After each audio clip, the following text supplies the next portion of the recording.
रहीम के दोहे। कही रहीम संपत्ति सगे, बनत बहुत बहुरीत। विपत्ति कसौटी जे कसे, तेई सांचे मीत।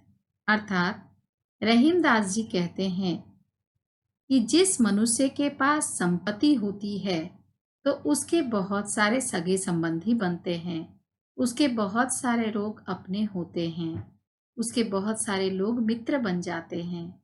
विपत्ति कसौटी जे कसे, तेई सांचे मीत। विपत्ति के समय में जो हमारा साथ दे वही सच्चा मित्र कहलाता है। रहीमदास जी ने इस दोहे में सच्चे मित्र के विषय में बताया है। वो कहते हैं जब मनुष्य के पास संपत्ति होती है तो बहुत से लोग उनके मित्र बन जाते हैं, सगे संबंधियों की कमी नहीं होती। और जैसे ही आपके पास से संपत्ति खत्म हो जाती है तो वही लोग आपको पहचानते भी नहीं हैं। परंतु जो व्यक्ति आपके मुश्किल के समय में आपकी मदद करता है या आपको मुसीबत से बचाता है, वही आपका सच्चा मित्र होता है।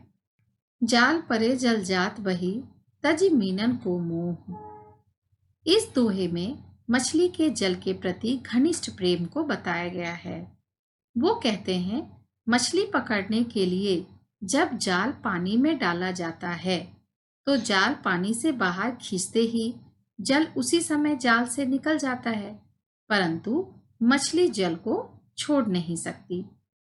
रहीमन मछली नीर को तऊ न छाड़ती छो, और वह पानी से अलग होते ही मर जाती है। ठीक उसी प्रकार मनुष्य को भी प्रभु भक्ति में लीन हो जाना चाहिए, अथवा उनके वियोग में जीवित रहने का कोई मतलब ही नहीं बनता। तरुवर फल नहीं खाते हैं, सरवर पिय ही न पान।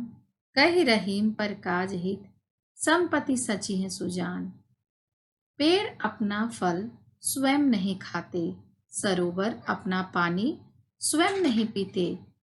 रहीमदास जी कहते हैं ठीक इसी प्रकार जो सज्जन व्यक्ति होते हैं, सुजान व्यक्ति होते हैं, परोपकारी व्यक्ति होते हैं, वे अपनी संपत्ति को संजो कर रखते हैं और दूसरों को जरूरत पड़ने पर उसका भला किया करते हैं। होथे बादर क्वार के, ज्यों रहीम घहरात। धनी पुरुष निर्धन भये, करे पाछली बात। यहाँ रहीमदास जी कहते हैं क्वार के महीने के बादल जो होते हैं वे थोथे होते हैं, बेकार की गड़गड़ाहट लिए होते हैं, सिर्फ वो गड़गड़ाते हैं, बरसते नहीं हैं। ज्यों रहीम घहरात, रहीमदास जी कहते हैं वो हमेशा गहराते रहते हैं। ठीक उसी प्रकार धनी पुरुष निर्धन भये, धनी पुरुष का व्यवहार भी थोथे बादल क्वार की तरह होते हैं जो सिर्फ गहराते हैं, यानी कि अपने गरीब होने के बाद भी अपनी अमीरी वाली बात, बड़ी बड़ी बात ही सबको सुनाते हैं, जिसका कि अब जीवन में कोई मूल्य ही नहीं रहा। धरती की सी रीत है, शीत घाम और में, जैसी पड़े सो सही रहे, त्यों रहीमियत दे। यहाँ धरती के साथ साथ मनुष्य के शरीर की सहन शक्ति का वर्णन किया गया है।